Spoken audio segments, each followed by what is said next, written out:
Imagine a team that uses corners almost as effectively as penalties.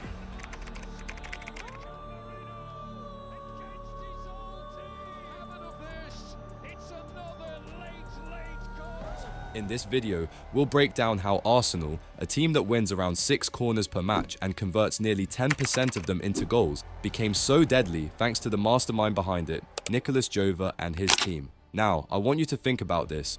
Watch a basketball play for a moment, just observe how players move, then compare it to an Arsenal corner.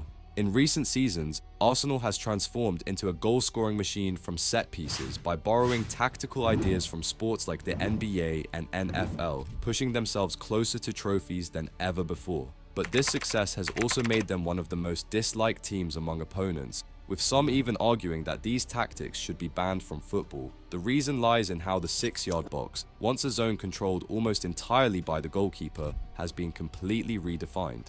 So what's really happening here? A set piece that used to be ignored and seen as a waste of time has now turned into Arsenal's most lethal weapon, and right now, no one seems to have a real solution. Every corner is causing mayhem. What Harry Kane called the set-piece team are at it again.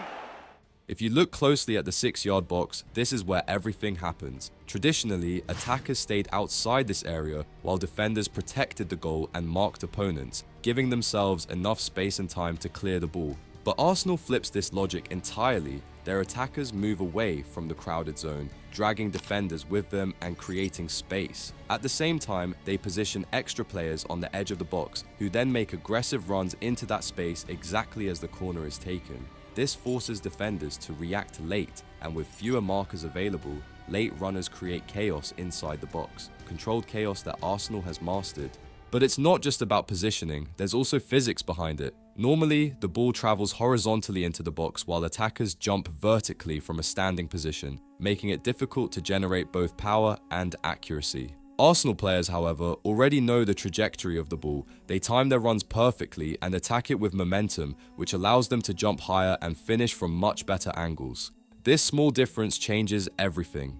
It gets even smarter when you realize that sometimes the ball isn't even meant for the players making those runs. So why do they run? This is where concepts like screening from basketball come in. Players intentionally make movements to block defenders and create space for others. Arsenal applies the same idea. These dummy runs drag defenders away, disrupt their positioning, and prevent them from reaching the actual target. This leaves space inside the box for a late arriving finisher, usually someone starting outside the area, who then makes a perfectly timed run and finishes the play. Even goalkeepers are affected, as their movement is restricted, making it harder for them to come out and claim the ball. So why does Arsenal rely so heavily on set pieces? Is their open play not strong enough? Actually, it is.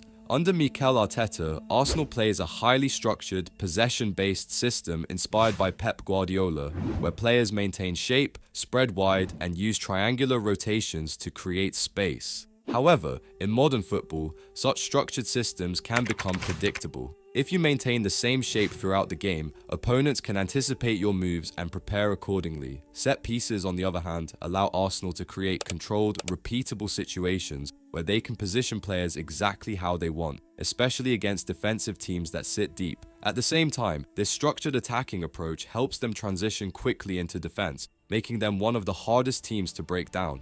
In the end, Arsenal's success has already started influencing other teams, but it has also created new problems. Teams are now crowding the 6-yard box more than ever, making it harder for referees to control what's happening and increasing physical contact on goalkeepers. This has sparked major debates in football, with some calling for rule changes, while others believe it adds a new layer of excitement to the game. Arsenal have done it in the 96th minute!